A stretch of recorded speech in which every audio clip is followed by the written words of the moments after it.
ਔਰ ਫਸਲ ਦੀ ਤਾਂ ਕਿਸਾਨ ਮਾਂ ਦੇ ਰੂਪ 'ਚ ਪੂਜਾ ਕਰਦਾ, ਉਹਦੀ ਪਾਲਣਾ ਕਰਦਾ, ਤੇ ਉਸ ਨੂੰ ਨਸ਼ਟ ਕਰਨਾ ਉਹ ਕਿਸਾਨ ਦੇ ਨਾਂ 'ਤੇ ਇੱਕ ਕਲੰਕ ਨੇ। ਔਰ ਇਸ ਨੂੰ ਸ਼ਾਂਤਮਈ ਅੰਦੋਲਨ ਨਹੀਂ ਕਹਿੰਦੇ। ਇਹ ਸਰਕਾਰ ਦੀ ਪਾਲਿਸੀ ਹੈ ਜੀ, ਬਿੱਲ ਰੱਦ ਨਹੀਂ ਹੋਣੇ। ਇਹ ਗਰੇਵਾਲ ਸਾਨੂੰ ਗੰਦਾ ਬੋਲਦਾ ਜੀ, ਗਲਤ ਬੋਲਦਾ ਜੀ, ਇਹ ਗਾਲਾਂ ਕੱਢਦਾ ਜੀ। ਦੱਸੋ, ਤੁਹਾਨੂੰ ਸੱਚੀ ਗੱਲ ਦੱਸਣ 'ਚ ਵੀ ਗਾਲ ਲੱਗਦੀ ਹੈ, ਤੇ ਅਸੀਂ ਕੀ ਕਰ ਸਕਦੇ ਹਾਂ? ਉਹ ਕਹਿੰਦੇ ਸਾਨੂੰ ਬੋਲੋ ਨਾ ਇਹ। ਇਸ ਕਰਕੇ ਅੱਜ ਤੁਹਾਡੇ ਮਾਧਿਅਮ ਨਾਲ ਵੀ ਕਹਿਣਾ ਕਿ ਸਧਾਰਨ ਕਿਸਾਨ ਜਿਹੜੇ ਉਹਨਾਂ ਨੂੰ ਮੈਂ ਕਹਿਣਾ ਕਿ ਇਹ ਮੈਂ ਰਾਜੇਵਾਲ ਜੀ ਨੂੰ ਪੁੱਛ ਲੈਣਾ, ਉਹ ਵੈਸੇ ਝੂਠ ਬਹੁਤ ਬੋਲਦੇ ਆ, ਕੋਈ ਗੱਲ ਨਹੀਂ ਮੰਨਦੇ। ਕਿਸੇ ਮਿਨਿਸਟਰ ਨਾਲ ਗੱਲ ਕਰਾ ਕੇ ਕਹਿ ਦੇਣਗੇ ਮੇਰੀ ਤਾਂ ਹੋਈ ਨਹੀਂ, ਬਸ ਮੁੱਖ ਮੰਤਰੀ ਦੀ ਫੀਲ ਲੈਣ ਲੱਗ ਗਏ, ਹੁਣ ਉਹ ਕਿਸਾਨ ਵਾਲੀ ਗੱਲ ਭੁੱਲ ਗਏ। ਹੱਸ ਕੇ ਸੱਜਣ ਛੋੜੀਏ ਫਿਰ ਮਿਲਣ ਕੀ ਆਸ, ਠੀਕ ਹੈ? ਐਵੇਂ ਗਾਲਾਂ ਕੱਢ ਕੇ ਕਿਸੇ ਨੂੰ ਕਿਉਂ ਛੱਡਣਾ? ਮਤਲਬ ਆਸ ਰੱਖਦੇ ਹੋ ਮਿਲਣ ਦੀ, ਦੁਆਰਾ ਭਾਈਵਾਲ ਬਣ ਸਕਦੇ ਹੋ? ਦੇਖੋ, ਇਹ ਤਾਂ ਕੋਈ ਜੋਤਸ਼ੀ ਦੱਸ ਸਕਦਾ, ਜਾਂ ਸੁਖਬੀਰ ਸਿੰਘ ਬਾਦਲ ਦੱਸ ਸਕਦਾ, ਉਹ ਜੋਤਿਸ਼ ਜਾਣਦੇ ਆ, ਉਹਨਾਂ ਤੋਂ ਪੁੱਛ ਲਿਓ ਜਾ ਕੇ, ਮੈਨੂੰ ਨਹੀਂ ਪਤਾ।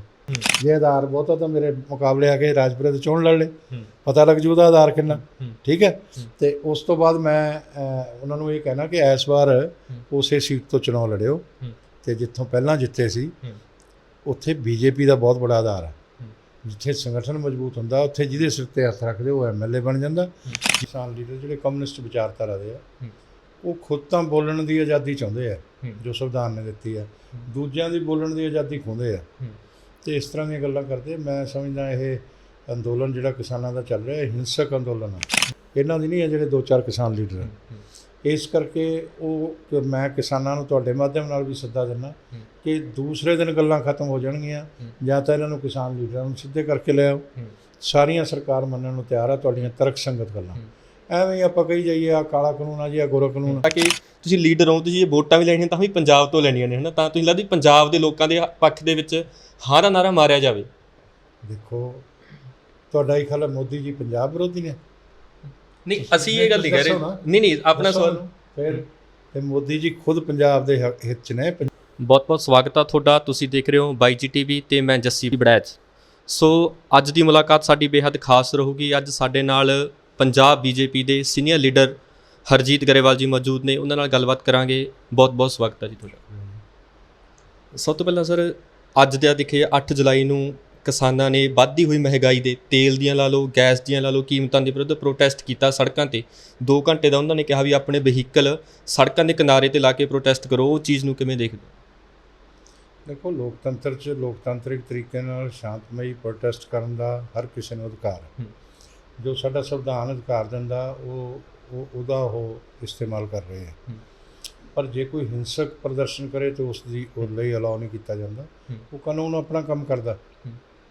ਤੇ ਮੈਂ ਇਹ ਕਹੂੰਗਾ ਕਿ ਜਿਹੜੇ ਕਿਸਾਨ ਲੀਡਰ ਨੇ, ਕਿਸਾਨ ਨੇ, ਇਹਦੇ 'ਚੋਂ ਵੀ ਕੁਛ ਚੰਦ ਕਿਸਾਨ ਲੀਡਰ ਜਿਹੜੇ ਕਮਿਊਨਿਸਟ ਵਿਚਾਰਧਾਰਾ ਦੇ ਆ, ਉਹ ਖੁਦ ਤਾਂ ਬੋਲਣ ਦੀ ਆਜ਼ਾਦੀ ਚਾਹੁੰਦੇ ਆ ਜੋ ਸੰਵਿਧਾਨ ਨੇ ਦਿੱਤੀ ਆ, ਦੂਜਿਆਂ ਦੀ ਬੋਲਣ ਦੀ ਆਜ਼ਾਦੀ ਖੋਹਦੇ ਆ, ਤੇ ਇਸ ਤਰ੍ਹਾਂ ਦੀਆਂ ਗੱਲਾਂ ਕਰਦੇ। ਮੈਂ ਸਮਝਦਾ ਇਹ ਅੰਦੋਲਨ ਜਿਹੜਾ ਕਿਸਾਨਾਂ ਦਾ ਚੱਲ ਰਿਹਾ, ਇਹ ਹਿੰਸਕ ਅੰਦੋਲਨ ਆ। ਕਿਸੇ MLA ਦੇ ਕੱਪੜੇ ਫਾੜ ਦੇਣਾ, ਉਹਦੀ ਮੌਬ ਲਿੰਚਿੰਗ ਕਰ ਦੇਣਾ, ਕੋਈ ਇਹਨੂੰ ਸ਼ਾਂਤਮਈ ਅੰਦੋਲਨ ਨਹੀਂ ਕਹਿ ਸਕਦੇ। ਔਰ ਕੋਈ ਕਤਲ ਕਰ ਦੇਣਾ, ਕੋਈ ਜੋ ਸਿੰਘੂ ਬਾਰਡਰ 'ਤੇ ਹੋ ਰਹੇ ਆ, ਔਰ ਰੇਪ ਹੋ ਜਾਣੇ, ਉਹ ਕੋਈ ਸ਼ਾਂਤਮਈ ਅੰਦੋਲਨ ਨਹੀਂ ਕਿਹਾ ਜਾ ਸਕਦਾ। ਟੋਲ ਬੰਦ ਕਰ ਦੇਣੇ, ਕਿਸੇ ਦੀਆਂ ਦੁਕਾਨਾਂ ਬੰਦ ਕਰ ਦੇਣੀਆਂ, ਕਿਸੇ ਦੇ ਅਦਾਰੇ ਬੰਦ ਕਰ ਦੇਣੇ, ਉਹਨੂੰ ਸ਼ਾਂਤਮਈ ਅੰਦੋਲਨ ਨਹੀਂ ਕਹਿੰਦੇ। ਔਰ ਇਸ ਤਰ੍ਹਾਂ ਕਿਸੇ ਨੂੰ ਧਮਕੀਆਂ ਦੇਣੀਆਂ, ਉਹਨੂੰ ਵੀ ਸ਼ਾਂਤਮਈ ਅੰਦੋਲਨ ਨਹੀਂ ਕਹਿੰਦੇ। ਔਰ ਫਸਲ ਦੀ ਤਾਂ ਕਿਸਾਨ ਮਾਂ ਦੇ ਰੂਪ 'ਚ ਪੂਜਾ ਕਰਦਾ, ਉਹਦੀ ਪਾਲਣਾ ਕਰਦਾ, ਤੇ ਉਸ ਨੂੰ ਨਸ਼ਟ ਕਰਨਾ ਉਹ ਕਿਸਾਨ ਦੇ ਨਾਂ 'ਤੇ ਇੱਕ ਕਲੰਕ ਨੇ। ਔਰ ਇਸ ਨੂੰ ਸ਼ਾਂਤਮਈ ਅੰਦੋਲਨ ਨਹੀਂ ਕਹਿੰਦੇ। ਹੁਣੇ ਇੱਕ ਪੰਜਾਬ ਪਬਲਿਕ ਸਰਵਿਸ ਕਮਿਸ਼ਨ ਦਾ ਐਗਜ਼ਾਮ ਹੋਇਆ, ਉਹਦੇ 'ਚ 72 ਕੈਂਡੀਡੇਟ ਸਿਲੈਕਟ ਹੋਏ ਆ, ਔਰ 182 ਅਪੀਅਰ ਹੋਏ ਇੰਟਰਵਿਊ ਦੇ ਅੰਦਰ।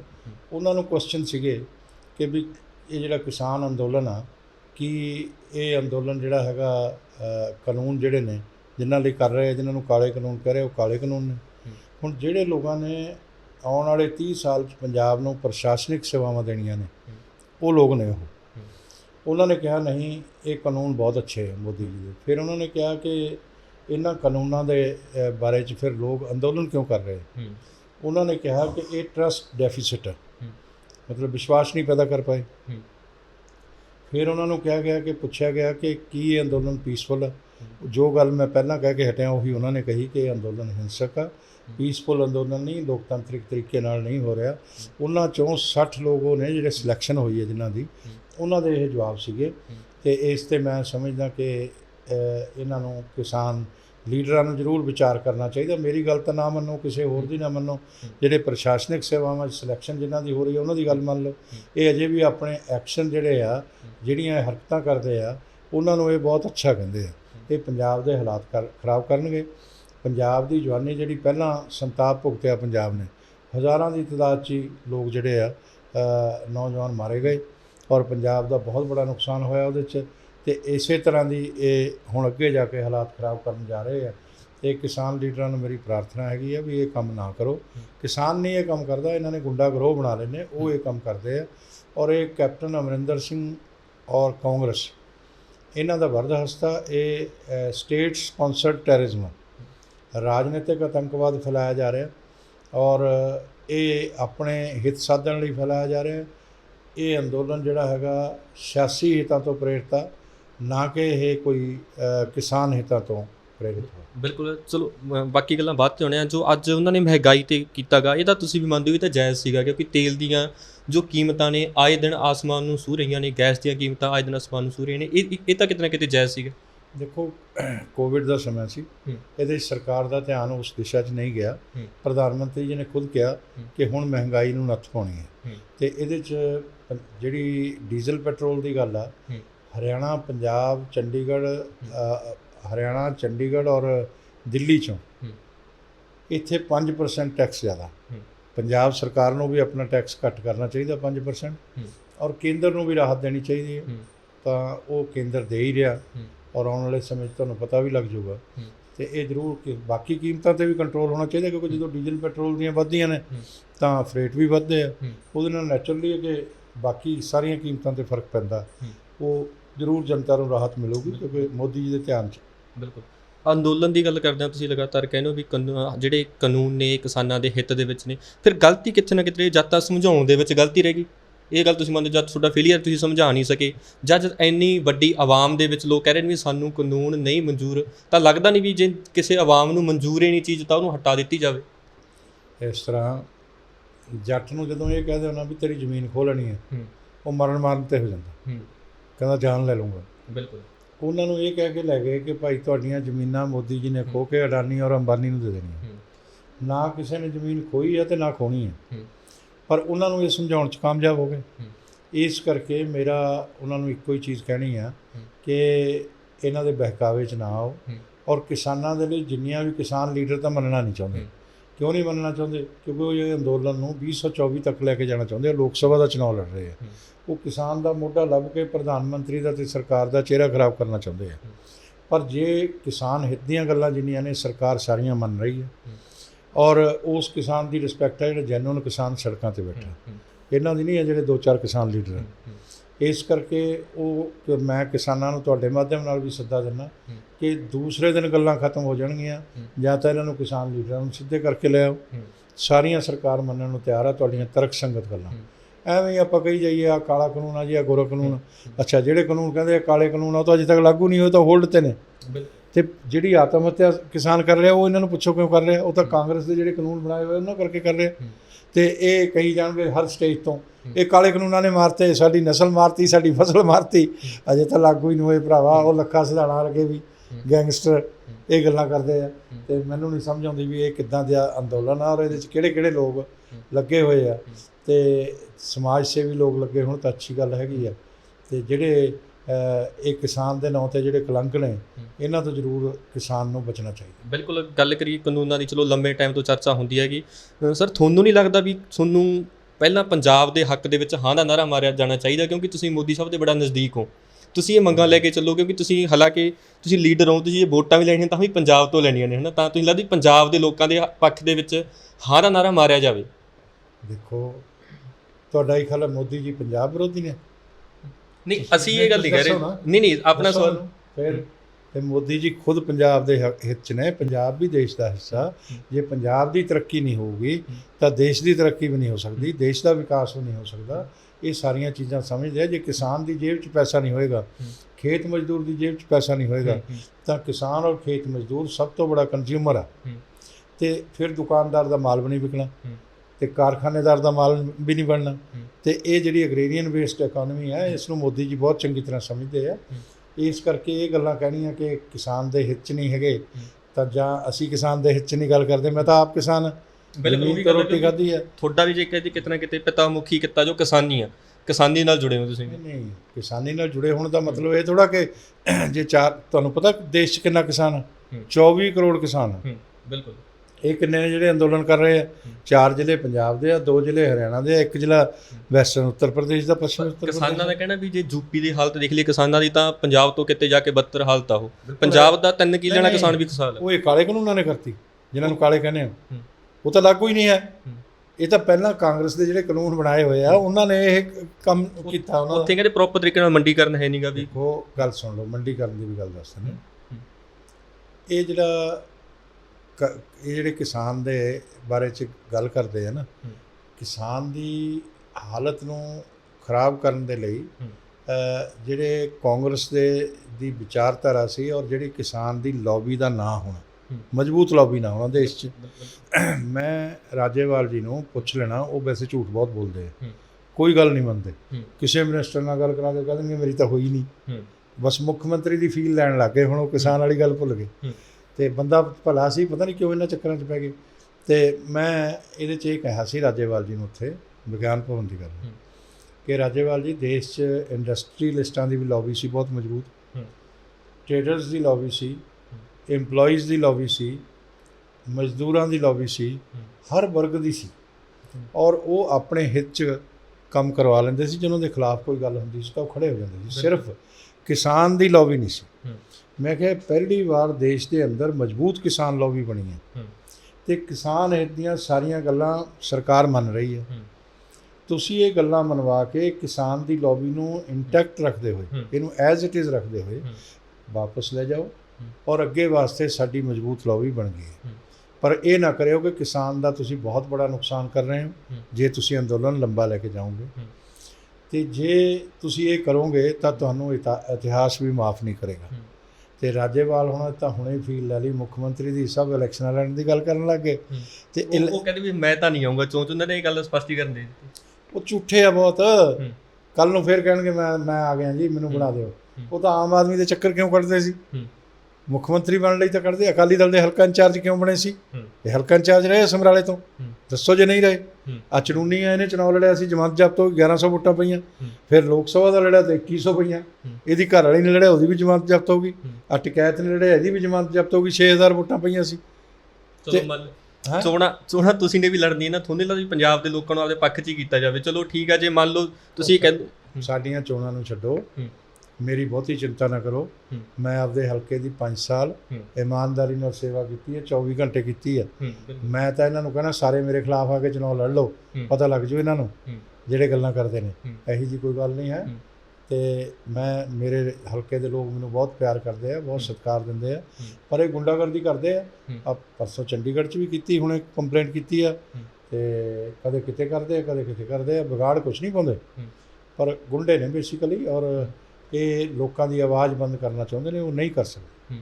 ਬਿਲਕੁਲ ਤੁਸੀਂ ਜ਼ਿਕਰ ਕੀਤਾ ਗਾ। ਜੇ ਗੱਲ ਕਰੀਏ ਆਪਾਂ ਸ਼੍ਰੋਮਣੀ ਅਕਾਲੀ ਦਲ ਦੀ, ਅਸਾਰ ਇਹ ਵੀ ਨੇ ਭਰੋਸੇਯੋਗ ਸੂਤਰਾਂ ਨੂੰ ਦੱਸਿਆ ਜਾ ਰਿਹਾ ਹੈ ਕਿ ਸ਼੍ਰੋਮਣੀ ਅਕਾਲੀ ਦਲ ਦਾ ਬਸਪਾ ਦੇ ਨਾਲ ਸਮਝੌਤਾ ਵੀ ਤੁਸੀਂ ਨੇ ਕਰਵਾਇਆ। ਇਹ ਕਿੰਨੀ ਕੁ ਸੱਚਾਈ ਹੈ ਗੱਲ ਦੇ ਵਿੱਚ? ਇਹ ਕਾਂਗਰਸ ਵੀ ਸਾਡੇ ਕਹੇ ਤੋਂ ਕੰਮ ਕਰਦੀ ਹੈ, ਸ਼੍ਰੋਮਣੀ ਅਕਾਲੀ ਦਲ ਵੀ ਕਰਦਾ, ਬਸਪਾ ਵੀ ਕਰਦੀ ਹੈ। ਤੇ ਹੁਣ ਆਮ ਆਦਮੀ ਰਹਿ ਗਿਆ। ਕੇਜਰੀਵਾਲ ਤਾਂ ਇੱਕ ਸ਼ਹਿਰ ਦੀ ਪਾਰਟੀ ਹੈ, ਉਹ ਤਾਂ ਜਦੋਂ ਮਰਜ਼ੀ ਕਰਵਾ ਲਓ ਉਹਦੇ ਕੋਲੋਂ। ਤੇ ਇਹਦਾ ਮਤਲਬ ਫਿਰ ਸਾਡੇ ਖਿਲਾਫ ਕੀ ਰਹਿ ਗਿਆ? ਇਹ ਗੱਲਾਂ ਨਾ ਕਰੋ, ਇਹੋ ਜਿਹੀ ਕੋਈ ਗੱਲ ਨਹੀਂ ਹੈ। ਅਕਾਲੀ ਦਲ ਜਿਹੜੀ ਹੈ ਇੱਕ ਬਹੁਤ ਬੜੀ ਸੰਸਥਾ, ਔਰ ਉਹਦਾ ਆਪਣਾ ਇੱਕ ਇਤਿਹਾਸ ਆ। ਔਰ ਮੈਂ ਸਮਝਦਾ ਕਿ ਉਹਦੇ ਬਹੁਤ ਹੀ ਸਤਿਕਾਰਯੋਗ ਹਸਤੀਆਂ ਰਹੀਆਂ ਨੇ। ਅੱਜ ਅਕਾਲੀ ਦਲ ਦੀ ਕੀ ਦਸ਼ਾ ਹੈਗੀ ਆ, ਉਹਦੇ ਬਾਰੇ ਮੈਂ ਟਿੱਪਣੀ ਨਹੀਂ ਕਰਨੀ। ਪਰ ਉਹਨਾਂ ਲੋਕਾਂ ਦਾ ਜਿਨ੍ਹਾਂ ਨੇ ਉਹਦੇ ਲਈ 100 ਸਾਲ ਦੇ ਕਰੀਬ ਹੋ ਗਏ ਉਸ ਪਾਰਟੀ ਨੂੰ, ਤੇ ਬਹੁਤ ਸੰਘਰਸ਼ ਕੀਤੇ ਨੇ ਉਹਨਾਂ ਨੇ। ਔਰ ਮੈਂ ਨਹੀਂ ਚਾਹੁੰਦਾ ਕਿ ਉਹਨਾਂ ਦੇ ਬਾਰੇ ਕੋਈ ਅਪਮਾਨਜਨਕ ਟਿੱਪਣੀ ਕਰਾਂ, ਤੇ ਨਾ ਹੀ ਕਰਨ ਦੀ ਜ਼ਰੂਰਤ ਹੈ। ਬਿਲਕੁਲ ਗਰੇਵਾਲ ਸਾਹਿਬ, ਉਹੀ ਗੱਲ ਕਰਦੇ ਆ ਕਿ ਤੁਸੀਂ ਕਰੜੇ ਸ਼ਬਦਾਂ ਦੇ ਵਿੱਚ ਅਕਾਲੀ ਦਲ ਦੀ ਕਦੇ ਨਿੰਦਿਆ ਨਹੀਂ ਕਰਦੇ, ਵੀ ਅਸਾਰ ਹੈਗੇ ਨੇ ਵੀ ਪਾਰਟੀ ਦੇ ਨਾਲ ਦੁਬਾਰੇ ਕੰਪਰੋਮਾਈਜ਼ ਹੋ ਜੂ ਜਾਂ ਸਮਝੌਤਾ ਹੋ ਜੂਗਾ। ਹੱਸ ਕੇ ਸੱਜਣ ਛੋੜੀਏ ਫਿਰ ਮਿਲਣ ਕੀ ਆਸ। ਠੀਕ ਹੈ, ਐਵੇਂ ਗਾਲਾਂ ਕੱਢ ਕੇ ਕਿਸੇ ਨੂੰ ਕਿਉਂ ਛੱਡਣਾ? ਮਤਲਬ ਆਸ ਰੱਖਦੇ ਹੋ ਮਿਲਣ ਦੀ, ਦੁਬਾਰਾ ਭਾਈਵਾਲ ਬਣ ਸਕਦੇ ਹੋ? ਦੇਖੋ, ਇਹ ਤਾਂ ਕੋਈ ਜੋਤਸ਼ੀ ਦੱਸ ਸਕਦਾ ਜਾਂ ਸੁਖਬੀਰ ਸਿੰਘ ਬਾਦਲ ਦੱਸ ਸਕਦਾ, ਉਹ ਜੋਤਿਸ਼ ਜਾਣਦੇ ਆ, ਉਹਨਾਂ ਤੋਂ ਪੁੱਛ ਲਿਓ ਜਾ ਕੇ, ਮੈਨੂੰ ਨਹੀਂ ਪਤਾ ਇਸ ਗੱਲ। ਬਿਲਕੁਲ ਸਰ, ਕਿਤੇ ਨਾ ਕਿਤੇ ਨਾ ਆਪਦੇ ਬੀਜੇਪੀ ਲੀਡਰਾਂ ਦੀ ਵੀ ਬਗਾਵਤ ਹੋਈ ਸੀਗੀ ਵੀ ਗਰੇਵਾਲ ਸਾਹਿਬ ਥੋੜ੍ਹਾ ਜਿਹਾ ਤੱਤਾ ਬੋਲਦੇ ਆ ਵੀ ਅਸੀਂ 22 ਦੇ ਵਿੱਚ ਲੋਕਾਂ ਦੇ ਵਿੱਚ ਉਤਰਨਾਗਾ, ਵੀ ਉਹਨਾਂ ਨੂੰ ਸਾਡੀ ਬੇਨਤੀ ਆ ਵੀ ਥੋੜ੍ਹਾ ਜਿਹਾ ਟਿਕਾਈ ਦੇ ਨਾਲ ਸ਼ਬਦਾਂ ਦੀ ਵਰਤੋਂ ਕਰਨ, ਵੀ ਅਸੀਂ ਨੇ ਵੀ ਚੋਣਾਂ ਦੇ ਵਿੱਚ ਉਤਰਨਾਗਾ। ਕਿਹਨੇ ਕਿਹਾ? ਬੀਜੇਪੀ ਨੇ ਆਪਸ ਵਿੱਚ ਹੀ ਲੀਡਰਾਂ ਦੇ ਨਾਲ। ਕਿਹੜੇ ਲੀਡਰ ਨੇ ਕਿਹਾ? ਨਾਂ ਦੱਸੋ ਨਾ, ਨਾਂ ਦੱਸੋ। ਨਹੀਂ, ਅਸਾਰ ਹੀ ਆਏ ਸੀ ਸੁਣਨ ਦੇ ਵਿੱਚ। ਨਾ ਨਾ, ਲੋਕਾਂ ਦਾ ਸਿੱਧੀ ਗੱਲ ਨਹੀਂ ਕਰਦੇ। ਅਸੀਂ ਲੋਕਾਂ ਦਾ ਪ੍ਰਤੀਕਰਮ ਹੀ ਤੁਹਾਡੇ ਅੱਗੇ ਰੱਖਣਾ ਨਾ। ਕਿਹੜੇ ਲੋਕਾਂ ਦਾ ਪ੍ਰਤੀਕਰਮ? ਮੇਰੇ ਤਾਂ ਬੀਜੇਪੀ ਦੇ ਵਰਕਰ ਤਾਂ ਮੈਨੂੰ ਇੰਨਾ ਪਿਆਰ ਕਰਦੇ ਨੇ, ਇੰਨਾ ਸਤਿਕਾਰ ਦਿੰਦੇ ਆ, ਔਰ ਪੰਜਾਬ ਦਾ ਪ੍ਰਧਾਨ ਮੇਰਾ ਛੋਟਾ ਭਰਾ ਆ, ਬਾਕੀ ਸਾਰੇ ਜਿੰਨੇ ਨੇ ਸਾਰਿਆਂ ਨਾਲ ਪ੍ਰੇਮ ਆ। ਇੱਕ ਸਿਰਫ ਅਨਿਲ ਜੋਸ਼ੀ ਕਹਿੰਦਾ, ਫਿਰ ਸਿੱਧਾ ਨਾਂ ਲਓ ਨਾ, ਐ ਨਾ ਕਹੋ। ਬਿਲਕੁਲ, ਉਹ ਅਨਿਲ ਜੋਸ਼ੀ ਦੀ ਐਂ ਵੀ ਐਕਸਪਾਇਰੀ ਡੇਟ ਆ ਗਈ, ਉਹ ਸਾਡੀ ਪਾਰਟੀ 'ਚ ਜਾ ਹੀ ਰਹੇ ਆ, ਤੇ ਇਸ ਕਰਕੇ ਉਹ ਨੋਟਿਸ ਹੋ ਗਿਆ ਉਹਨਾਂ ਨੂੰ। ਉਹ ਸਾਡੀ ਕੇਂਦਰੀ ਨੇਤਰਤਵ ਦੇ ਵੀ ਖਿਲਾਫ ਬੋਲਦੇ ਆ, ਮੇਰੇ ਖਿਲਾਫ ਵੀ ਬੋਲਦੇ ਆ। ਉਹ ਕਹਿੰਦੇ ਕਿ ਕਾਲੇ ਕਾਨੂੰਨ ਨੇ, ਆਹ ਕਹਿੰਦੇ ਆ ਉਹ। ਜਿਹੜੀ ਗੱਲ ਕਾਂਗਰਸ ਨੇ ਕਹਿਣੀ ਆ, ਜਿਹੜੀ ਗੱਲ ਆਪੋਜੀਸ਼ਨ ਨੇ ਕਹਿਣੀ ਆ, ਜਿਹੜੀ ਗੱਲ ਆਹ ਸਾਡੇ ਦੁਸ਼ਮਣ ਕਈ ਕਹਿੰਦੇ ਆ, ਆਪਣੀ ਬੰਦੇ ਲਾ ਕੇ ਗੱਲ ਕਰਨੀ, ਉਹ ਕਹਿ ਰਹੇ ਆ। ਉਹਨਾਂ ਨੂੰ ਕੈਬਨਿਟ ਮਿਨਿਸਟਰ ਵੀ ਬਣਾਇਆ, ਉਹਨਾਂ ਤੋਂ ਸੀਨੀਅਰ ਸਾਡੇ ਕੋਲ ਵਿਧਾਇਕ ਬਹੁਤ ਸੀ। ਜੇ ਅਨੁਸ਼ਾਸਨ ਸੀਗਾ ਪਾਰਟੀ ਦਾ ਤਾਂ ਹੀ ਉਹਨਾਂ ਨੇ ਸਵੀਕਾਰ ਕਰ ਲਿਆ, ਇਹਦੇ ਨਾਲ ਕਾਬਲ ਬਹੁਤ ਸੀਗੇ।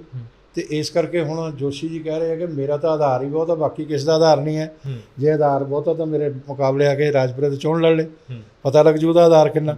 ਠੀਕ ਹੈ, ਤੇ ਉਸ ਤੋਂ ਬਾਅਦ ਮੈਂ ਉਹਨਾਂ ਨੂੰ ਇਹ ਕਹਿਣਾ ਕਿ ਇਸ ਵਾਰ ਉਸੇ ਸੀਟ ਤੋਂ ਚੋਣ ਲੜਿਓ, ਤੇ ਜਿੱਥੋਂ ਪਹਿਲਾਂ ਜਿੱਤੇ ਸੀ ਉੱਥੇ ਬੀਜੇਪੀ ਦਾ ਬਹੁਤ ਬੜਾ ਆਧਾਰ ਆ। ਜਿੱਥੇ ਸੰਗਠਨ ਮਜ਼ਬੂਤ ਹੁੰਦਾ, ਉੱਥੇ ਜਿਹਦੇ ਸਿਰ 'ਤੇ ਹੱਥ ਰੱਖਦੇ ਉਹ MLA ਬਣ ਜਾਂਦਾ, ਜਿਹਦੇ ਸਿਰ 'ਤੇ ਹੱਥ ਰੱਖਦੇ ਉਹ MP ਬਣ ਜਾਂਦਾ। ਉਹ ਸਾਡੇ ਸੰਗਠਨ ਕਰਕੇ ਬਣਿਆ ਸੀ। ਤੇ ਜੇ ਉਹ ਕਹੇ ਕਿ ਮੈਂ ਆਪਣੇ ਆਪ ਬਣ ਗਿਆ ਸੀ, ਮੈਂ ਬਹੁਤ ਸੋਨੇ ਦਾ ਬਣਿਆ ਹੋਇਆ, ਐਸਾ ਕੁਛ ਨਹੀਂ ਹੈ। ਹਰ ਵਰਕਰ ਸਾਡਾ ਸੋਨੇ ਦਾ ਬਣਿਆ ਹੋਇਆ। ਸਾਡੀ ਪਾਰਟੀ ਦੇ ਵਰਕਰ ਹੀ ਸਾਡਾ ਸਰਮਾਇਆ ਹੁੰਦੇ ਨੇ, ਤੇ ਉਹਨਾਂ ਨੂੰ ਮਰਿਆਦਾ 'ਚ ਰਹਿ ਕੇ ਗੱਲ ਕਰਨੀ ਚਾਹੀਦੀ। ਮੈਨੂੰ ਤਾਂ ਅਫਸੋਸ ਹੋਊਗਾ ਜੇ ਅਨਿਲ ਜੋਸ਼ੀ ਜਾਊਗਾ, ਮੈਨੂੰ ਅਫਸੋਸ ਹੋਊਗਾ, ਕਿਉਂਕਿ ਹਰ ਵਰਕਰ ਜਿਹੜਾ ਸਾਡਾ ਸਰਮਾਇਆ ਹੈਗਾ। ਤੇ ਅਨਿਲ ਜੋਸ਼ੀ ਵੀ ਤਿਆਰ ਹੋਇਆ ਸਾਡੀ ਪਾਰਟੀ 'ਚ ਕੰਮ ਕਰਦੇ ਕਰਦੇ, ਤੇ ਉਹਦਾ ਜਾਣਾ ਅੱਛੀ ਗੱਲ ਨਹੀਂ ਹੈ, ਪਰ ਉਹ ਅਨੁਸ਼ਾਸਨ ਦੀ ਮਜਬੂਰੀ ਹੈ। ਇੱਕ ਵਾਰ ਕੀ ਹੋਇਆ ਕਿ ਜਨਸੰਘ ਦੇ ਟਾਈਮ 'ਚ ਸਾਡੇ 6 MLA ਸੀ ਰਾਜਸਥਾਨ ਅਸੈਂਬਲੀ 'ਚ। ਅਡਵਾਨੀ ਜੀ ਨੇ ਇਹ ਗੱਲ ਸੁਣਾਈ ਕਿ ਸਾਡੇ ਲਈ ਬੜਾ ਧਰਮ ਸੰਕਟ ਆ ਗਿਆ। ਉਹਨਾਂ ਨੇ ਜਿਹੜਾ ਵਿਪ ਸੀ ਪਾਰਟੀ ਦਾ, ਉਹ ਵਾਇਲੇਟ ਕਰਤਾ, ਤੇ ਵਾਇਲੇਟ ਕੀਤਾ ਹੋਇਆ ਤਾਂ ਇਹ ਪਾਰਟੀ ਚਰਚਾ ਚੱਲਦੀ ਰਹੀ ਕਿ ਅਸੀਂ ਰਾਜਸਥਾਨ ਦੀ ਵਿਧਾਨ ਸਭਾ 'ਚ ਆਪਦੀ ਪ੍ਰੈਜ਼ੈਂਸ ਰੱਖਣੀ ਆ ਜਾਂ ਅਸੀਂ ਅਨੁਸ਼ਾਸਨ ਰੱਖਣਾ। ਕਿਉਂਕਿ ਜੇ ਅਨੁਸ਼ਾਸਨ ਰੱਖਦੇ ਆ ਤਾਂ ਉਹ 6 ਦੇ 6 MLA ਪਾਰਟੀ 'ਚੋਂ ਬਾਹਰ ਜਾਂਦੇ ਆ, ਤੇ ਸਾਡੀ ਪ੍ਰੈਜ਼ੈਂਸ ਵਿਧਾਨ ਸਭਾ 'ਚ ਨਹੀਂ ਰਹਿੰਦੀ।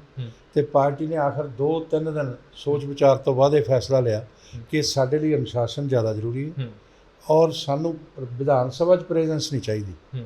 ਬਾਅਦ 'ਚ ਸਾਡੀਆਂ ਸਰਕਾਰਾਂ ਵੀ ਬਣੀਆਂ ਇਸੇ ਕਰਕੇ।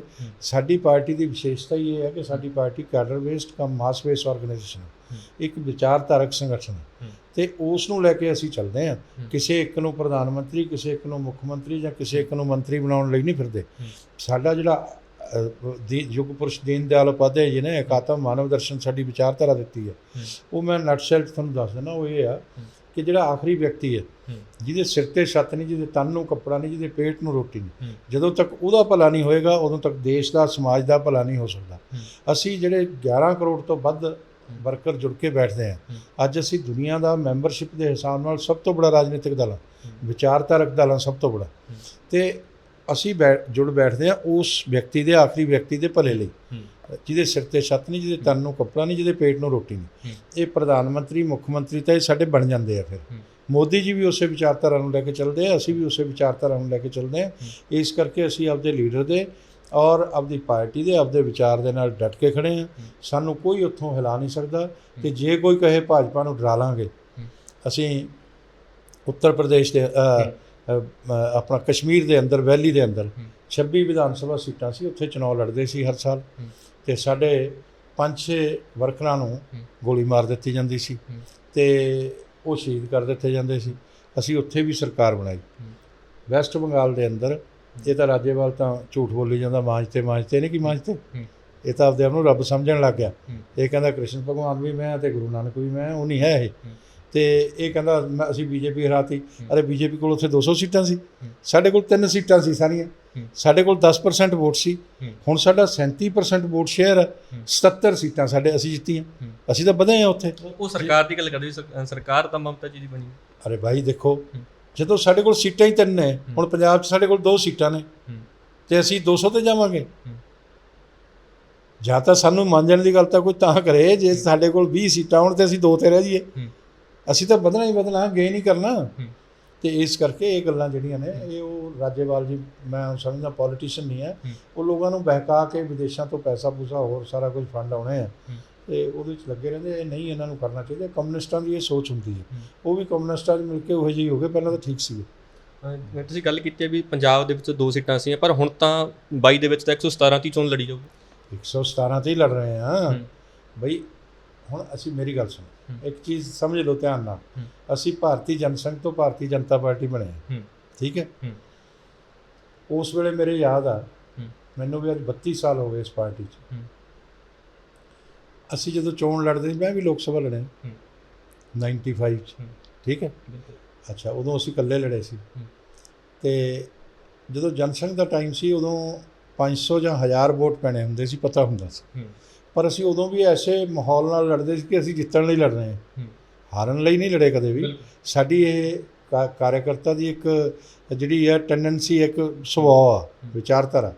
ਤੇ ਉਹ ਉਸ ਵੇਲੇ ਜੇ ਅਸੀਂ ਹਾਰਨ ਲਈ ਨਾ ਲੜਦੇ, ਪੂਰੇ ਜੋਸ਼ ਨਾਲ ਨਾ ਲੜਦੇ, ਤੇ ਅੱਜ ਅਸੀਂ ਪ੍ਰਧਾਨ ਮੰਤਰੀ ਵੀ ਨਾ ਬਣਾਉਂਦੇ। ਇਸ ਕਰਕੇ ਅਸੀਂ ਤਾਂ ਹਮੇਸ਼ਾ ਹੀ ਜਿੱਤਣ ਲਈ ਲੜਦੇ ਹਾਂ। ਹੁਣ ਤਾਂ ਅਸੀਂ ਬਹੁਤ ਮਜ਼ਬੂਤ ਹਾਂ, ਕੇਂਦਰ 'ਚ ਸਾਡੀ ਸਰਕਾਰ ਆ, ਤੇ ਪੰਜਾਬ 'ਚ ਅਸੀਂ ਜਿੱਤਣ ਲਈ ਲੜਾਂਗੇ ਤਾਂ ਹੋਰ ਅਸੀਂ ਕੀ ਕਰਾਂਗੇ? ਠੀਕ ਹੈ ਗੱਲ। ਤੇ ਇਸ ਕਰਕੇ ਸਾਡੇ ਨਾਲ ਜਦੋਂ ਮੁਕਾਬਲੇ 'ਚ ਆਉਣਗੇ ਨਾ ਬਾਕੀ ਲੋਕ, ਉਦੋਂ ਪਤਾ ਲੱਗੂਗਾ ਕਿਸ ਭਾਅ ਵਿਕਦੀ ਹੈ। ਅਜੇ ਤਾਂ ਗੱਲਾਂ ਬਾਤਾਂ ਘਰਾਂ 'ਚ ਬੈਠ ਕੇ ਕਰਨ ਦਿਓ ਇਹਨਾਂ ਨੂੰ। ਬਿਲਕੁਲ। ਲੋਕਾਂ ਨੂੰ ਆਪਦੇ ਨਾਲ ਜੋੜਨ ਲਈ ਕੀ ਮੈਨੀਫੈਸਟੋ ਦੇਵੋਗੇ? ਕੀ ਲੋਕਾਂ ਨੂੰ ਕਹੋਗੇ ਵੀ ਹਾਂ ਤੁਸੀਂ ਸਾਡੇ ਨਾਲ ਜੁੜੋ? ਕਿਉਂਕਿ ਹਲੇ ਤਾਂ ਲੋਕ ਖਫਾ ਨੇ ਨਾ। ਕੋਈ ਖਫਾ ਨਹੀਂ। ਕਿਹੜੇ ਲੋਕ ਖਫਾ ਨੇ? ਹੈ ਨਹੀਂ, ਗਰਾਊਂਡ ਲੈਵਲ ਦੀ ਗੱਲ ਕਰੀਏ ਆਪਾਂ, ਜ਼ਿਆਦਾਤਰ ਜੋ ਪੰਜਾਬ ਦੀ ਗੱਲ ਕਰੀਏ, ਅੱਜ ਹੀ ਮੈਨੂੰ 15 ਟੈਲੀਫੋਨ ਆਲੇ ਕਾਂਗਰਸ ਤੇ ਬਾਕੀ ਪਾਰਟੀਆਂ 'ਚੋਂ ਦਲਿਤ ਲੋਕ, ਦਲਿਤ ਲੀਡਰਸ਼ਿਪ ਬਹੁਤ ਛੱਡ ਕੇ ਆਉਣ ਨੂੰ ਤਿਆਰ ਆ। ਅਸੀਂ ਬੜੇ ਲੀਡਰਾਂ ਨੂੰ ਨਹੀਂ ਜੋੜਦੇ ਹੁੰਦੇ, ਅਸੀਂ ਗ੍ਰਾਸ ਰੂਟ ਲੈਵਲ ਦੇ ਲੋਕਾਂ ਨੂੰ ਜੋੜਦੇ ਹਾਂ। ਇਸ ਕਰਕੇ ਇਹ ਜਿਹੜੀ ਚੀਜ਼ ਆ, ਇਹ ਸਾਡੀ ਪਾਰਟੀ ਨੂੰ ਨਾ ਸਮਝਾਓ। ਸਾਨੂੰ ਪਤਾ, ਸਾਡੇ ਕੋਈ ਖਿਲਾਫ ਨਹੀਂ ਹੈ, ਕੋਈ ਗੱਲ ਨਹੀਂ ਹੈ। ਚੰਦ ਲੋਕ ਨੇ ਇਹ, ਤੇ ਜੇ 50,000 ਲੋਕ ਸਾਡੇ ਖਿਲਾਫ ਮੁਰਦਾਬਾਦ ਕਰਦੇ ਆ, ਜਿੰਦਾਬਾਦ ਕਰਨ ਵਾਲੇ ਪੰਜਾਬ ਦੀ ਆਬਾਦੀ ਕਿੰਨੀ ਹੈ? 2 ਕਰੋੜ 70 ਲੱਖ। ਤਾਂ ਇਸ ਕਰਕੇ ਇੱਦਾਂ ਦੀਆਂ ਗੱਲਾਂ ਨਾ ਕਰੋ। ਸਾਡਾ ਆਪਣਾ ਆਧਾਰ ਆ, ਤੁਸੀਂ ਦੇਖਿਓ ਜਲਵਾ। ਬਿਲਕੁਲ। ਤੁਸੀਂ ਹੁਣ ਗੱਲ ਕੀਤੀ ਵੀ ਦਲਿਤ ਭਾਈਚਾਰੇ ਦੀ, ਸੋ ਇਹ ਵੀ ਐਲਾਨ ਹੋਇਆ ਸੀ ਕਿ ਦਲਿਤ ਭਾਈਚਾਰੇ ਨੂੰ ਮੁੱਖ ਮੰਤਰੀ ਤੁਸੀਂ ਚਿਹਰਾ ਦਿਖਾਓਗੇ। ਇਹ ਸੱਚਾਈ ਹੈ ਗੱਲ? ਮੇਰੀ ਪਾਰਟੀ ਵੀ, ਮੈਂ ਵੀ, ਅਸੀਂ ਜਾਤ ਪਾਤ ਤੇ ਧਰਮ, ਰੰਗ, ਭੇਦ ਉਹਦੇ 'ਚ ਵੰਡ ਕੇ ਕੋਈ ਕੰਮ ਨਹੀਂ ਕਰਦੇ। ਬਿਲਕੁਲ, ਹੋਣਾ ਵੀ ਨਹੀਂ ਚਾਹੀਦਾ। ਤੇ ਗੱਲ ਤਾਂ ਸੁਣ ਲਓ, ਇਹ ਤਾਂ ਦੂਜੀਆਂ ਪਾਰਟੀਆਂ ਦਾ ਕੰਮ ਆ। ਕਾਂਗਰਸ ਇਸ ਤਰ੍ਹਾਂ ਦੀ ਗੱਲ ਕਰਦੀ ਹੈ। ਮੈਂ ਇਸ ਚੀਜ਼ ਦੇ ਨਿੱਜੀ ਤੌਰ ਤੇ ਵੀ ਖਿਲਾਫ ਹਾਂ। ਯੋਗਤਾ ਦੇ ਆਧਾਰ ਤੇ ਵਿਅਕਤੀ ਨੂੰ ਆਉਣਾ ਚਾਹੀਦਾ। ਪਰ ਦਲਿਤ ਲਈ ਅਸੀਂ ਕਿਉਂ ਕਿਹਾ? ਦਲਿਤਾਂ ਨੂੰ ਪੰਜਾਬ 'ਚ ਜੁੱਤੀ 'ਚ ਪਿਸ਼ਾਬ ਪਿਲਾਉਂਦੇ ਆ, ਦਲਿਤਾਂ ਦਾ ਰੇਪ ਕਰ ਦਿੰਦੇ ਆ, ਦਲਿਤਾਂ ਦਾ ਕਤਲ ਕਰ ਦਿੰਦੇ ਆ, ਤੇ ਦਲਿਤਾਂ ਨੂੰ ਇਨਸਾਫ ਨਹੀਂ ਮਿਲਦਾ, ਸਜ਼ਾ ਨਹੀਂ ਹੁੰਦੀ। ਅਸੀਂ ਕਹਿੰਦੇ ਹਾਂ ਕਿ ਜਦੋਂ ਤੱਕ ਦਲਿਤ ਸਮਾਜ ਦੇ ਲੋਕ ਕਿਸੇ ਇੱਕ ਨੂੰ IAS IPS ਬਣਾਉਣ ਨਾਲ ਨਹੀਂ ਸੁਧਾਰ ਹੋਣਾ, ਆਮ ਇਨ ਜਨਰਲ ਜਿਹੜਾ ਹੈਗਾ, ਉਹਨਾਂ ਦੀ ਗ੍ਰਾਸ ਰੂਟ ਲੈਵਲ ਤੋਂ ਲੈ ਕੇ ਜ਼ਮੀਨੀ ਲੈਵਲ ਤੋਂ ਲੈ ਕੇ ਉੱਪਰ ਤੱਕ ਰਾਜ ਦੇ ਅੰਦਰ, ਸੱਤਾ ਦੇ ਅੰਦਰ ਭਾਗੀਦਾਰੀ ਹੋਣੀ ਚਾਹੀਦੀ ਹੈ, ਫਿਰ ਉਹ ਇਨਸਾਫ ਕਰ ਸਕਦੇ ਆ। ਉਹ ਇਸ ਲਈ ਅਸੀਂ ਕਿਹਾ ਕਿ ਮੁੱਖ ਮੰਤਰੀ ਦਲਿਤਾਂ ਦਾ ਹੋਣਾ ਚਾਹੀਦਾ, ਹੋਰ ਕੋਈ ਕਾਰਨ ਨਹੀਂ ਸੀ। ਤੇ ਬਾਕੀ ਲੋਕ ਜਿਹੜੀਆਂ ਗੱਲਾਂ ਕਰਦੇ ਨੇ, ਉਹ ਬਾਕੀ ਅਲੱਗ ਕਰਦੇ ਆ। ਜਦੋਂ ਸੁਖਬੀਰ ਸਿੰਘ ਬਾਦਲ ਨੇ ਕਿਹਾ ਕਿ ਮੁੱਖ ਮੰਤਰੀ, ਮੈਂ ਉਪ ਮੁੱਖ ਮੰਤਰੀ ਬਣਾਉਂਗਾ, ਉਪ ਮੁੱਖ ਮੰਤਰੀ ਕੀ ਹੁੰਦਾ ਜੀ? ਲੋਕਾਂ ਨੂੰ ਲੌਜ ਕਰਨ ਵਾਲੀ ਗੱਲ ਆ। ਉਹ ਤਾਂ ਇੱਕ ਮਿਨਿਸਟਰੀ ਤਾਂ ਹੁੰਦਾ। ਉਪ ਮੁੱਖ ਮੰਤਰੀ ਕਹਦੇ 50 ਬਣਾ ਦਿਓ, ਚਾਹੇ ਸਾਰਿਆਂ ਨੂੰ ਕੈਬਨਿਟ ਮਿਨਿਸਟਰਾਂ ਦਾ ਨਾਂ ਹੀ ਉਪ ਮੁੱਖ ਮੰਤਰੀ ਰੱਖ ਦਿਓ, ਕੋਈ ਪਾਵਰ ਜ਼ਿਆਦਾ ਨਹੀਂ ਹੁੰਦੀ। ਇਹ ਤਾਂ ਇਸ ਕਰਕੇ ਸੁਖਬੀਰ ਸਿੰਘ ਬਾਦਲ ਦੀ ਸੀ ਕਿ ਉਹਦੇ ਪਿਤਾ ਜੀ ਮੁੱਖ ਮੰਤਰੀ ਸੀ ਤੇ ਉਹਨਾਂ ਦਾ ਘਰ ਦਾ ਰਾਜ ਸੀ, ਇੱਕੋ ਪਰਿਵਾਰ ਦਾ। ਤੇ ਇਸ ਲਈ ਅਸੀਂ ਕਿਹਾ ਵੀ ਤੂੰ ਇਹ ਫਿਰ ਪਰਿਵਾਰਾਂ ਦੇ ਰਾਜ ਦਾ ਲਾਲਚ ਛੱਡੋ। ਜਦੋਂ ਕਾਂਗਰਸ ਸੱਤਾ 'ਚ ਆਉਂਦੀ ਹੈ ਤਾਂ 27 ਪਰਿਵਾਰ ਹੀ ਰਾਜ ਕਰਦੇ ਆ, ਚਾਹੇ MLA ਉਹਨਾਂ ਦੇ 90 ਬਣਾ ਲਓ। ਉਹਨਾਂ 27 'ਚੋਂ ਮੁੱਖ ਮਿਨਿਸਟਰ, ਉਹਨਾਂ 'ਚੋਂ ਮਿਨਿਸਟਰ ਸਭ ਬਣਦੇ ਆ। ਤੇ ਜੇ ਅਕਾਲੀ ਦਲ ਸੱਤਾ 'ਚ ਆਉਂਦਾ ਤਾਂ ਉਹਨਾਂ ਨੇ ਗਿਣਤੀ ਕਰਨ ਦੀ ਕੋਈ ਜ਼ਿਆਦਾ ਗੁੰਜਾਇਸ਼ ਛੱਡੀ ਨਹੀਂ, ਉਹ ਇੱਕੋ ਹੀ ਪਰਿਵਾਰ ਆ। ਠੀਕ ਹੈ, ਇਹ ਆਪਣੇ ਪਰਿਵਾਰਾਂ ਦੇ ਹਿੱਤ ਸਾਧਦੇ ਆ ਜਦੋਂ ਸੱਤਾ 'ਚ ਆਉਂਦੇ ਆ, ਨਾ ਕਿ ਸਟੇਟ ਦਾ ਭਲਾ ਕਰਦੇ ਆ। ਸਾਡੀ ਜਿਹੜੀ ਪਾਰਟੀ ਆ, ਆਮ ਵਰਕਰਾਂ ਦੀ ਪਾਰਟੀ, ਇੱਥੇ ਕੋਈ ਵੀ ਗਰੀਬ, ਮਜ਼ਦੂਰ, ਕਿਸਾਨ ਦਾ ਬੇਟਾ ਮੁੱਖ ਮੰਤਰੀ ਵੀ ਹੋ ਸਕਦਾ, ਮਿਨਿਸਟਰ ਵੀ ਹੋ ਸਕਦਾ, ਪ੍ਰਧਾਨ ਮੰਤਰੀ ਵੀ ਹੋ ਸਕਦਾ। ਔਰ ਇਸ ਕਰਕੇ ਇਹ ਇਹਨਾਂ ਨੂੰ ਸਮਝ ਲੈਣਾ ਚਾਹੀਦਾ। ਤੇ ਇਹ ਸਾਡੀ ਪਾਰਟੀ ਦੀ ਨੇਚਰ ਆ। ਅਸੀਂ ਕਿਸੇ ਸਧਾਰਨ ਵਿਅਕਤੀ ਨੂੰ ਅੱਗੇ ਲਿਆ ਸਕਦੇ ਹਾਂ, ਇਹ ਤਾਂ ਆਪਣੇ ਪਰਿਵਾਰਾਂ ਦੇ ਹਿੱਤ ਸਾਧਦੇ ਆ। ਬਿਲਕੁਲ। ਲਾਸਟ ਸਵਾਲ ਕਰਾਂਗੇ ਤੁਹਾਨੂੰ ਕਿ ਮੋਦੀ ਸਾਹਿਬ ਨਾਲ ਮੁਲਾਕਾਤ ਹੋਊਗੀ ਤੁਹਾਡੀ ਜੋ ਇਲੈਕਸ਼ਨ ਤੋਂ ਪਹਿਲਾਂ ਵੀ ਕੁਝ ਲੋਕਾਂ ਦੇ ਹਿੱਤ ਦੇ ਵਿੱਚ ਕੋਈ ਆਪਾਂ ਐਸੇ ਪ੍ਰੋਜੈਕਟ ਲੈ ਕੇ ਆਈਏ, ਕੋਈ ਇਸ ਬਾਰੇ ਚਰਚਾ ਕਰੋਗੇ? ਇਸ ਤਰ੍ਹਾਂ ਜੇ ਸਾਡੇ 'ਚ ਕੋਈ ਨਾ ਕੋਈ ਪ੍ਰੋਜੈਕਟ ਲਿਆਉਣ ਦੀ ਗੱਲ ਹੋਏਗੀ ਤਾਂ ਪ੍ਰਧਾਨ ਮੰਤਰੀ ਜੀ ਸਾਡੇ ਨਾਲੋਂ ਜ਼ਿਆਦਾ ਜਾਣਦੇ ਨੇ। ਅਸੀਂ ਮਿਲਦੇ ਰਹਿੰਦੇ ਹਾਂ, ਪੰਜਾਬ ਦੇ ਮੋਹਰੀ ਹੋ ਤੁਸੀਂ। ਜਿਹੜੇ ਮਸਲਿਆਂ ਲਈ ਸਾਨੂੰ ਬੁਲਾਉਂਦੇ ਆ ਅਸੀਂ ਜ਼ਰੂਰ ਜਾਂਦੇ ਹਾਂ, ਸਲਾਹ ਮਸ਼ਵਰਾ ਹੁੰਦਾ ਔਰ ਸਲਾਹ ਮਸ਼ਵਰਾ ਕਰਕੇ ਹੀ ਕਰਦੇ। ਲੱਗਦਾ ਵੀ ਇਹ ਜੋ ਕਿਸਾਨਾਂ ਦੇ ਬਿੱਲਾਂ ਦੀ ਗੱਲ, ਇਸ ਤੇ ਵੀ ਚਰਚਾ ਦੁਬਾਰਾ ਹੋ ਸਕਦੀ ਹੈ 2022 ਤੋਂ ਪਹਿਲਾਂ? ਬਿੱਲ ਰੱਦ ਨਹੀਂ ਹੋਣੇ, ਮਗਰ ਕਿਸਾਨ ਹਿੱਤ 'ਚ ਤਰਕਸੰਗਤ ਸੁਧਾਰ ਹੋ ਸਕਦੇ ਆ। ਉਹ ਜਦੋਂ ਮਰਜ਼ੀ ਕਰਵਾ ਲੈਣ, ਉਹ ਉਹਨਾਂ ਨੂੰ ਦੱਸਦਾ ਸਰਕਾਰ ਦੀ ਇਹ ਪਾਲਿਸੀ ਹੈ। ਜਦੋਂ ਉਹਨਾਂ ਨੂੰ ਕਹਿੰਦੇ ਆ ਨਾ ਬਈ ਇਹ ਸਰਕਾਰ ਦੀ ਪਾਲਿਸੀ ਹੈ ਜੀ, ਬਿੱਲ ਰੱਦ ਨਹੀਂ ਹੋਣੇ, ਇਹ ਗਰੇਵਾਲ ਸਾਨੂੰ ਗੰਦਾ ਬੋਲਦਾ ਜੀ, ਗਲਤ ਬੋਲਦਾ ਜੀ, ਇਹ ਗਾਲਾਂ ਕੱਢਦਾ ਜੀ। ਦੱਸੋ, ਤੁਹਾਨੂੰ ਸੱਚੀ ਗੱਲ ਦੱਸਣ 'ਚ ਵੀ ਗਾਲ ਲੱਗਦੀ ਹੈ ਤੇ ਅਸੀਂ ਕੀ ਕਰ ਸਕਦੇ ਹਾਂ? ਉਹ ਕਹਿੰਦੇ ਸਾਨੂੰ ਬੋਲੋ ਬਣਾ ਇਹ। ਇਸ ਕਰਕੇ ਅੱਜ ਤੁਹਾਡੇ ਮਾਧਿਅਮ ਨਾਲ ਵੀ ਕਹਿਣਾ ਕਿ ਸਧਾਰਨ ਕਿਸਾਨ ਜਿਹੜੇ ਉਹਨਾਂ ਨੂੰ ਮੈਂ ਕਹਿਣਾ ਕਿ ਇਹ ਤਰਕਸੰਗਤ ਗੱਲਾਂ ਜਿੰਨੀਆਂ ਕਿਸਾਨ ਹਿੱਤ ਦੀਆਂ ਨੇ ਉਹ ਸਾਰੀਆਂ ਮਨਵਾ ਲਓ, ਸਰਕਾਰ ਤਿਆਰ ਹੈ। ਉਹ ਕਿਸਾਨ ਤਾਂ ਉਹੀ ਕਹਿ ਰਹੇ ਨੇ ਕਿ ਵੱਡੇ ਲੀਡਰ ਤਾਂ ਮੰਨ ਰਹੇ ਨੇ, ਬਸ ਗਰੇਵਾਲ ਸਾਹਿਬ ਹੀ ਨਹੀਂ ਮੰਨ ਰਹੇ। ਵੀ ਵੱਡੇ ਲੀਡਰ ਤਾਂ ਕਹਿ ਰਹੇ ਨੇ ਵੀ ਹਾਂ ਚਲੋ ਸਾਡੇ ਤੋਂ ਗਲਤੀ ਹੋ ਗਈ, ਵੀ ਇਹਦੇ ਵਿੱਚ ਸੁਧਾਰ ਕਰ ਲਓ। ਕਿਹਨੇ ਕਿਹਾ ਬੜੇ ਲੀਡਰ ਨੇ? ਮੀਟਿੰਗ ਦੇ ਵਿੱਚ ਵੀ ਅਮਿਤ ਸਾਹਿਬ ਮੀਟਿੰਗ ਹੁੰਦੀ ਹੈ ਵੀ ਅਸੀਂ ਸੁਧਾਰ ਕਰਨ ਨੂੰ ਤਿਆਰ ਹਾਂ। ਸੁਧਾਰ ਤਾਂ ਮੈਂ ਵੀ ਕਹਿਣਾ, ਮੈਂ ਤਾਂ ਆਪ ਤਾਂ ਮੀਟਿੰਗਾਂ ਕਰਵਾਈਆਂ ਨੇ 11 ਦੀਆਂ। ਬਿਲਕੁਲ, ਕਹਿੰਦੇ ਵੀ ਹੁਣ ਗਰੇਵਾਲ ਸਾਹਿਬ ਦੋ ਟੁੱਕ ਗੱਲ ਕਰਨ ਲੱਗੇ ਵੀ ਇਹ ਚੀਜ਼ ਹੋਣੀ ਹੀ ਨਹੀਂ। ਸੁਧਾਰ ਤਾਂ ਮੈਂ ਵੀ ਕਹਿਣਾ, ਸਾਡੇ ਐਗਰੀਕਲਚਰ ਮਿਨਿਸਟਰ ਨੇ ਨਹੀਂ ਕਹਤਾ ਇਹ ਕਾਨੂੰਨ ਤਾਂ ਵਾਪਸ ਨਹੀਂ ਹੋਣੇ, ਬਾਕੀ ਕਰਵਾ ਲਓ। ਜਦੋਂ ਤੱਕ ਇਹਨਾਂ ਨੂੰ ਇਹ ਮਸਲੇ ਨੇ, ਸੁੱਤੇ ਨੂੰ ਤਾਂ ਤੁਸੀਂ ਜਗਾ ਦਿਓਗੇ, ਜਿਹੜਾ ਜਦੋਂ ਕੋਈ ਮਸਲਾ ਹੋ ਜਾਏ ਉਹਨੂੰ ਥੋੜ੍ਹਾ ਜਗਾ ਸਕਦੇ ਹੋ। ਜਾਗਦਾ ਹੀ ਪਿਆ ਹੋਵੇ, ਜਾਗਦੇ ਨੂੰ ਨਹੀਂ ਜਗਾ ਸਕਦੇ। ਇਹ ਕਿਸਾਨ ਲੀਡਰ ਜਿਹੜੇ ਆ ਜਾਗਦੇ ਪਏ ਆ, ਇਹ ਤਾਂ ਮਚਲੇ ਹੋਏ ਆ। ਇਹ ਤਾਂ ਕਿਸਾਨ ਦਾ ਨੁਕਸਾਨ ਕਰਨਾ ਚਾਹੁੰਦੇ, ਤਾਂ ਆਪਣੇ ਸਵਾਰਥ ਸਿੱਧੀ ਕਰ ਰਹੇ ਆ, ਰਾਜਨੀਤਿਕ ਹਿੱਤ ਸਾਧ ਰਹੇ। ਬਿਲਕੁਲ ਜੀ, ਇਹ ਸਨ ਸਾਡੇ ਨਾਲ ਹਰਜੀਤ ਸਿੰਘ ਗਰੇਵਾਲ। ਸੋ ਇਹਨਾਂ ਨੇ ਬੜੇ ਵਿਸਤਾਰ ਦੇ ਨਾਲ ਗੱਲਾਂ ਬਾਤਾਂ ਕੀਤੀਆਂ, ਕਿਸਾਨੀ ਦੇ ਵਿੱਚ ਵੀ ਗੱਲਾਂ ਹੋਈਆਂ ਤੇ ਹੋਰ ਵੀ ਕਾਫੀ ਸਾਰੀਆਂ ਗੱਲਾਂ ਬਾਤਾਂ ਕੀਤੀਆਂ। ਬਣੇ ਰਹੋ ਸਾਡੇ ਨਾਲ, ਦੇਖਦੇ ਰਹੋ ਬਾਈ ਜੀ ਟੀਵੀ ਚੰਡੀਗੜ੍ਹ।